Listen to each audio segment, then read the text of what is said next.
mình toàn ban vơ phong quan cái pra thà thơ ai rồi sẽ lại thiệp ông na sang đà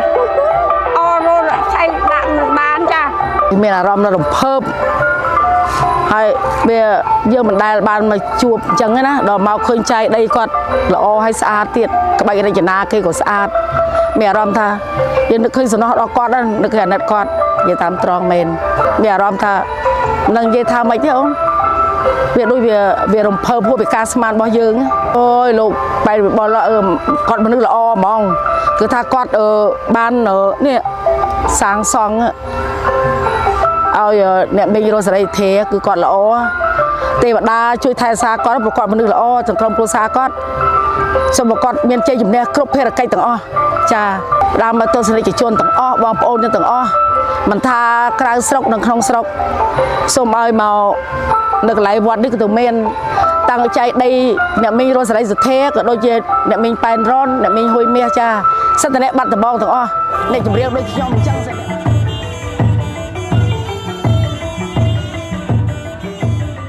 នៅវេលាព្រឹកថ្ងៃទី31 ខែមីនាឆ្នាំ2025ឯកឧត្តមប៉ែនវិបុលទេសរដ្ឋមន្ត្រីបានអញ្ជើញជាអធិបតីដ៏ខ្ពង់ខ្ពស់ក្នុងពិធីឆ្លងចេតិយលោកស្រីរស់សេរីសុទ្ធានាវត្តតាមុំស្រុកសង្កែខេត្តបាត់ដំបងក្រោយពីចេតិយនេះបានសាងសង់រួចរាល់នៅចុងខែកុម្ភៈឆ្នាំ2025កន្លងទៅ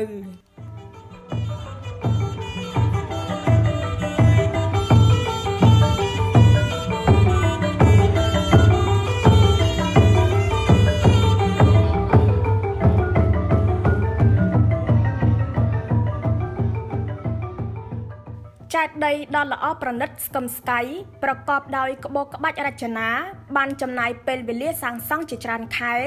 ដោយចំណាយថវិកាជាង$10000ដែលជាថវិកាផ្ទាល់របស់ឯកឧត្តមទេសរដ្ឋមន្ត្រីប៉ែនវិបុលនិងលោកជំទាវក្នុងគោលបំណងនៃការកសាងចេតិយនេះឯកឧត្តមទេសរដ្ឋមន្ត្រីមានប្រសាសន៍ប្រាប់ក្រុមដំណើរខ្មែរថាជាការរំលឹកនឹកគុណសម្បត្តិមរតកចម្រៀងលោកស្រីរស់សេរីសុទ្ធាដែលមហាជនខ្មែរតែងតែស្រឡាញ់ចូលចិត្តនិងស្ដាប់សំឡេងចម្រៀងរបស់លោកស្រីមកទល់នឹងសប្តាហ៍ថ្ងៃម្យ៉ាងមួយទៀតនោះលោកស្រីរស់សេរីសុទ្ធាមានស្រុកកំណើតនៅទឹកដីខេត្តបាត់ដំបងគួរតែមានចេតិយរបស់លោកស្រីនៅទឹកដីនេះដើម្បីទុកជានិមិត្តរូបហើយក៏ជាការជួយសម្រួលដល់លោកស្រីរស់សាបឿនបងស្រីលោកស្រីរស់សេរីសុទ្ធាដែលកំពុងមានវ័យជរាពិបាកមកធ្វើបុណ្យនៅចេតិយនាខេត្តកំពង់ស្ពឺកន្លែងដែលខ្មែរក្រហមសម្លាប់លោកស្រី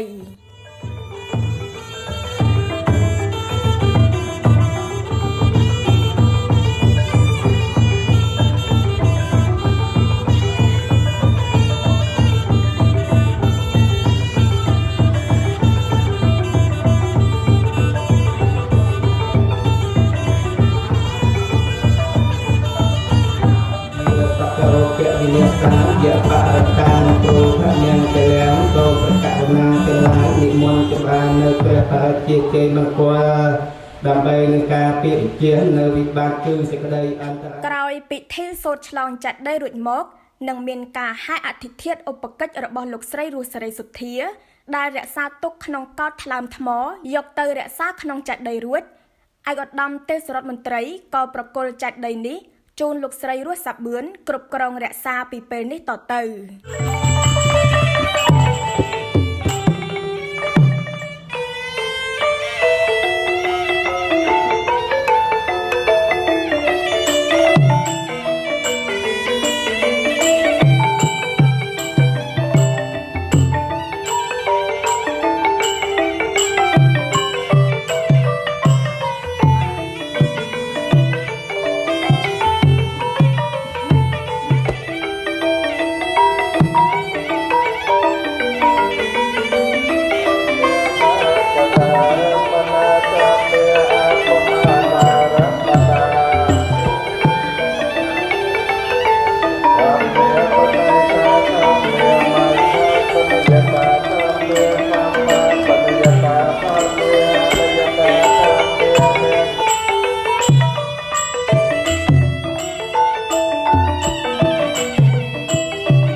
តំណាងក្រុមគ្រួសារបានសម្ដែងនៅសេចក្តីរំភើបរីករាយក្រៃលែងចំពោះគុណូបការៈដ៏ធំធេងរបស់ឯកឧត្តមទេសរដ្ឋមន្ត្រីប៉ែនវិបុលនិងលោកជំទាវដែលបានកសាងចេតិយជូនប្អូនស្រីរបស់លោកស្រីនៅទឹកដីខេត្តបាត់ដំបងងាយស្រួលក្នុងការធ្វើបុណ្យបង្សុកូលពេលមានបុណ្យទានម្ដងគាត់គេធ្វើឲ្យចាប់មិនទាន់បានធ្វើផងគាត់គេប្រាប់ថាធ្វើឲ្យរស់សេរីធាតុអោណាសន្តាអរត់ស្អីដាក់មិនបានចាគឺថាអ្នកទាំងនោះណាស់គ្នាស្លាប់យូរណាស់ហើយទៅមានគេធ្វើជួយធ្វើទាំងអស់ដោយហើយមានអីអត់មានបងប្អូនមកទេហើយដោយប៉ែនរងក៏អញ្ចឹងដែរហើយផ្ទះនៅក៏ចិត្តគ្នាដែរតើពីជំនាន់មុនប៉ែនលើតិចអស់លេងហ្នឹងចាខ្ញុំសូមថ្លែងអរគុណដល់ឯកឧត្តមដែលគាត់មានសន្តានចិត្តល្អបងនេះដែលបានរៀបរយធ្វើតែកែដីឲ្យប្អូនខ្ញុំត្រេកអរណាស់ស្ទើររស់អ្វីខ្ញុំមិនបានទេសូមជូនពរគាត់ឲ្យបានសេចក្តីសុខដែលចម្រើនប្រកបដោយពុទ្ធពរទាំងមូលការអាយុវណ្ណៈសុខៈពលៈបបីគ្រាឡើងទាំងអស់គ្នាណាកូនសុខសប្បាយទាំងអស់គ្នា